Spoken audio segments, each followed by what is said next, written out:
Hi guys! Isang araw na naman nang natapos. Monday night na. Yan.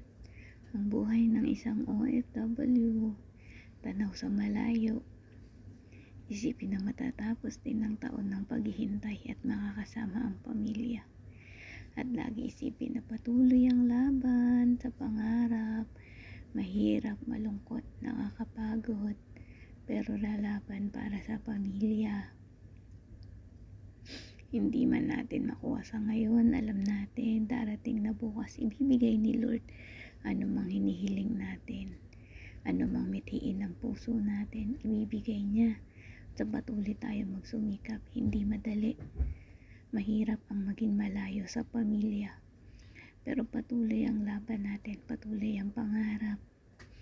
Lalo na at may mga anak tayong pinag-aaral sa Pilipinas na hindi man natin nakuha yung pangarap sa sarili natin, para man lang sa mga anak matupad natin. Sabi nga, kapag naging magulang ka, hindi mo naiisipin ang sarili mo. Dahil ang maiisip mo para sa mga anak mo na nabubuhay ka para sa kanila. Ganun ang magulang.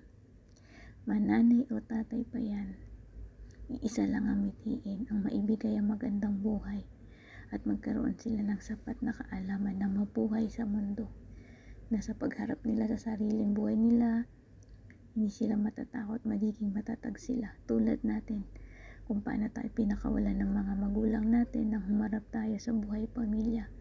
Ang dalangin natin ganun din ang ating mga anak, na kung sila na yung darating sa buhay pagpapamilya, handa silang harapin ang saya, hirap at sakripisyo ng buhay. Walang madali sa mundo. Lahat hirap. Pero kapag ang buhay natin inilaan natin kay Kristo, na lagi natin idinadalangin sa Kanya, ang bawat gagawin natin ay tinataas natin sa Panginoon. Kahit gaano mang hirap yan, kumagaan yan sa araw-araw ng ating buhay. Tulad dito sa abroad, dito sa Hong Kong, sobrang hirap.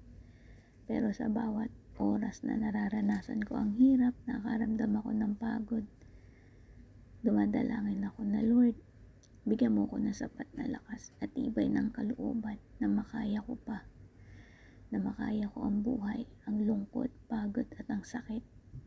Laging ganun. Lagi natin panghawakan ng pananampalataya natin. Laging una ang Diyos sa atin, kasi lumayo tayo para sa pamilya, at sa ating paglayo kasama natin ang Panginoon na siyang gagabay sa atin. Na tulad na to, isang araw na naman ang lumipas, isang pasasalamat na lumipas ang araw, na matutulog tayo ng payapa, na alam nating ligtas at maayos ang pamilya natin sa Pilipinas. Kaya ako, ang lagi kong dalangin, maging maayos, ligtas at malayo sa anumang karamdaman ng aking pamilya sa Pilipinas. Doon ay kontento na ako, masaya akong matutulog at gigising sa panibagong bukas na haharapin ko ulit.